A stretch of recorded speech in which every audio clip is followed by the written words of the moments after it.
Ghouls and Mansters. It's Lauren, aka Rowan, and welcome to my channel. Now today, we're going to be looking at the Monster High Skullector Annabelle doll. Now the reason why I went is because I'm petrified of Annabelle. Yeah, I have never seen the Annabelle movies. I have no desire to see the Annabelle movies. The actual story of Annabelle scares me half to death, as she is a demon-possessed Raggedy Ann doll locked away in the Warrens Occult Museum. And to be quite frank, and with all due respect to her, she can stay there. I don't want her to go anywhere near her, and I don't want her anywhere near me. So yeah, I know with Chucky and Tiffany, I didn't like them, the whole possessed doll thing, but with Annabelle, yeah, there's a legit fear there. I do not. No. So I can't believe I'm doing this. Sharing my opinions on the Annabelle Skullector doll. I don't get why they had to do Annabelle. It's like, supposedly the movies aren't very good, but I understand that it makes sense because it's a follow-up to Chucky and Tiffany, who were themselves, they possessed dolls themselves, so, yeah. Anyway, without further ado, let us crack on. So the first image of Annabelle that we were treated to is this image here, where you can only see her back and you can see some details of her dress.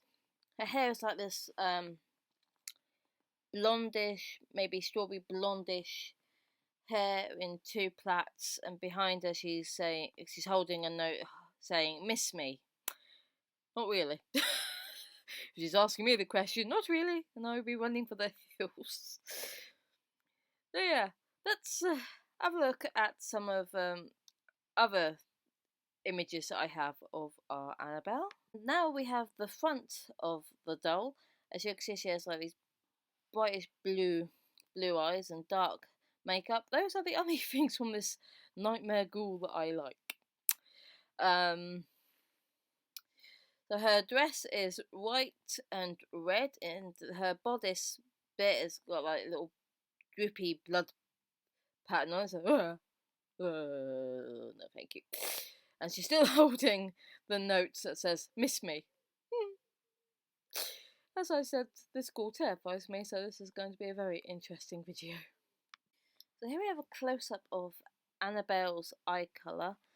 It's a very nice shade of blue. Really like the details there, and you can see that she has like a dark, like reddish brown eyeshadow around her eye, and also like a reddish brown lipstick. And you can also see a closer look of her hair is what I meant.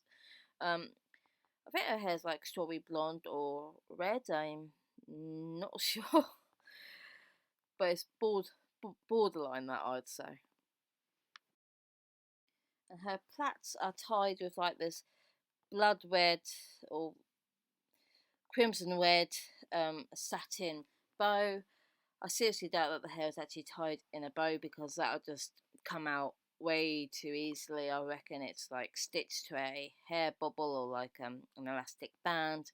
And I say like satin because that's like a man-made material, and it's a lot cheaper than silk, which is a more natural material. So that's why I reckon that this is just a satin bow and not silk. Just in case you was really wondering. I doubt it, but there's my 2 pence in that department.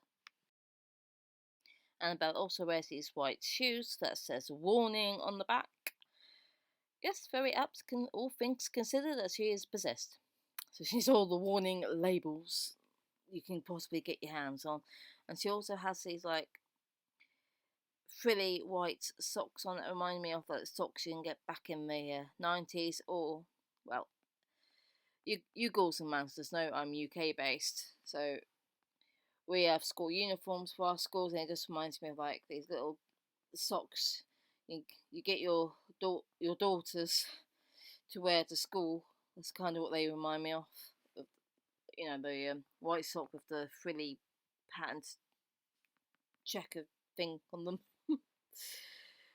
But yeah, that's what they remind me of, is the English school socks is what these remind me of. Now you can see a close look of Annabelle as she's holding the "Miss Me" note.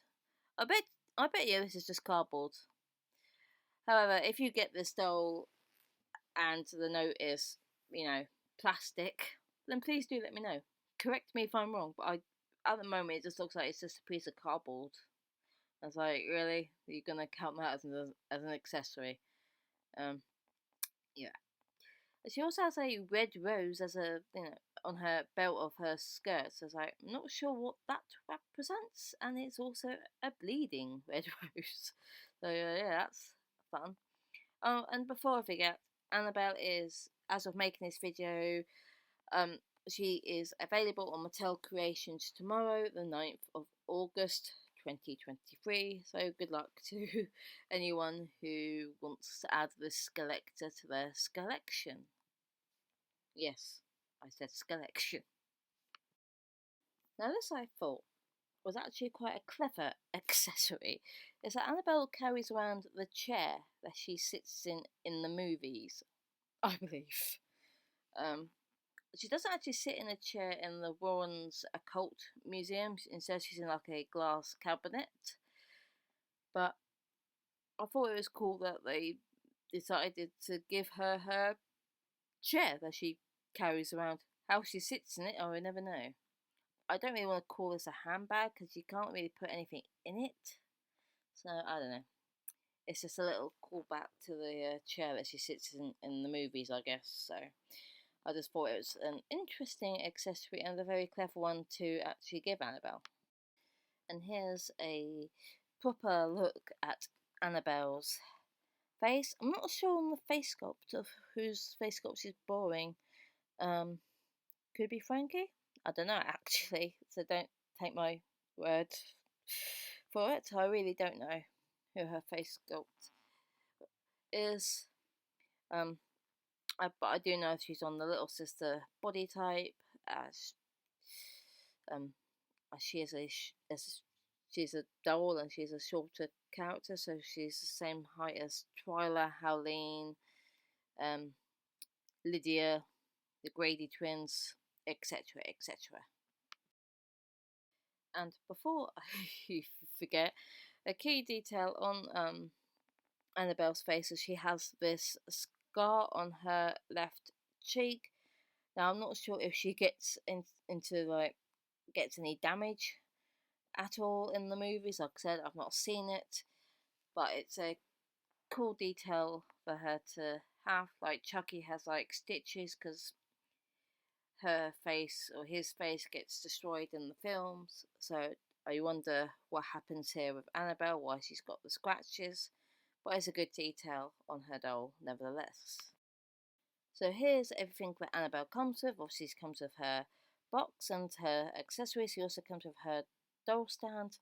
Normally with the collectors they have their like side portraits on the side of their boxes. For Annabelle it's on the front of the box. Supposedly this is a reference to her movie poster when the first Annabelle movie came out. So that's a good detail if that is indeed the case. And this is what Annabelle looks like inside the box. I like that they've made like the chair inside her box that she sits on in the movies. Very good detailing here. She looks like she's in some sort of like cabinet, doesn't she? So if you want to keep her in box, you can, and she'll look pretty cool just sitting there staring into your soul. And this is another part of Annabelle's box. Now I'm not sure if this is like the sleeve that her box would come in. Like the others I think had like boxes that opened out, and I think Annabelle's box might have a sleeve. But anyway, as you can see there's the Monster High Annabelle doll sitting on the floor, and then her shadow of her actual doll from the movie series is there on that back wall. Like, Yeah. And here's the back of Annabelle's box. This is either the back of her inner box or the sleeve, I'm not sure, but it says her little bio, because with the collectors I like to put a little story on the back of the boxes, so you can pause to read here. This is too small for me to read, so I shan't, but by all means, you ghouls and guys can pause here to read this. And that, Ghouls and Mansters, brings us to an end of another Monster High video. I hope you all enjoyed it. What are your thoughts on the Annabelle Skullector doll? Will you be getting her? Well, you all know that yours truly won't be, so there's going to be one extra out there for anyone who wants her. As always, ghouls and guys, thank you so much for watching, and until next time, bye.